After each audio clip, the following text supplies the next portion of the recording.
Each day begins the same way, rolling into a space where ideas take shape, colors come alive, and limitations are quietly left at the door. For Avina Devi, this studio is more than a workplace, it is where she tells a story on her own terms. Hi, my name is Avina Devi. I'm an author, mixed media artist, and an advocate. I have spina bifida. People often take one look at Avina and assume something is wrong. They see the wheelchair first before they see the person. But she has an answer for that, and it's usually not what they expect. People often ask me what is wrong with me, and my witty responses are usually nothing is wrong with me. It's just that I'm different. For Avina, the challenges began almost the moment she entered the world. Doctors were uncertain if she would survive. But while the odds were daunting, her family held on to hope, refusing to give up on her future. So when I was born with spina bifida, at that time the condition was still considered a very rare condition, rare medical condition. So therefore the doctors did not know much about it and did not know how to move forward from it. And they were convinced at that time that I was not going to live for a very long time.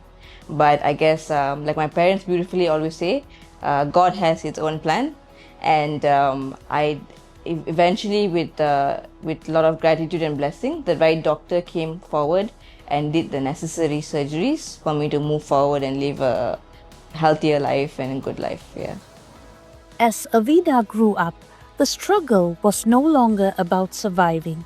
It was about finding her place in a world that often noticed her differences before anything else and learning how to live with that.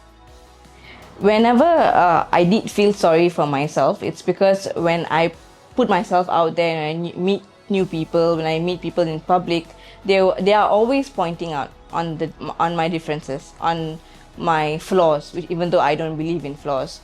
Beyond the stares and assumptions, there were also barriers she faced every day, not because of who she was, but because the world around her was not built with people like her in mind.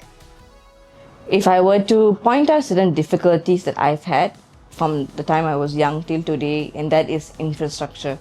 It is the lack of accessibilities in malls, in any building that I enter.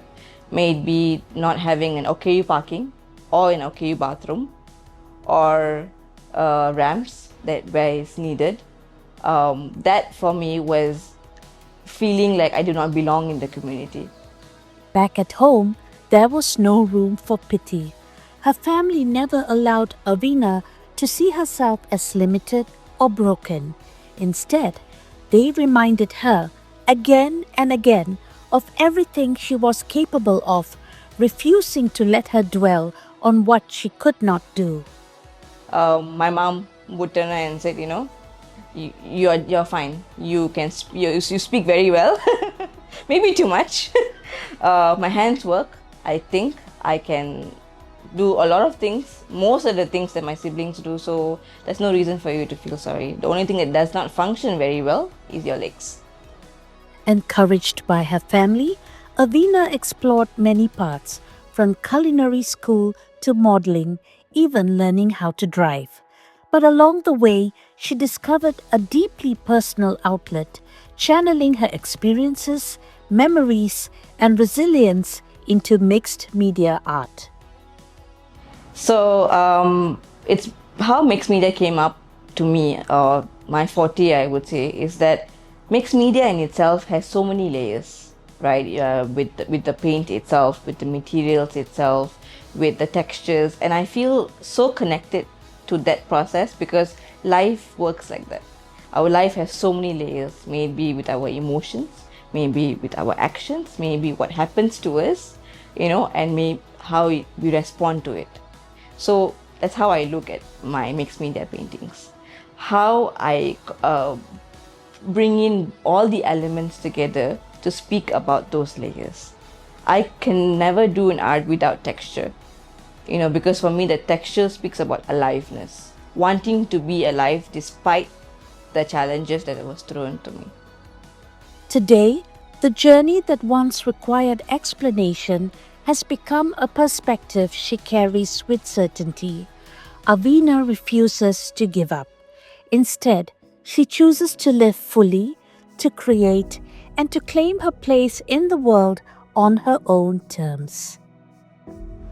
So, one of my most favorite mottos that I live by is that my problems are not bigger than yours, neither is yours smaller than mine. It's just different. I think if we all understand that very motto better, we will stop comparing our differences to each other. We will stop wanting to be in the race together, but rather just live the life that you want to. And I think that's what helped me as someone with a disability, to not want to be like somebody else, because I can't, right? May it be my character, may it be physically. So it's wasting my time as well.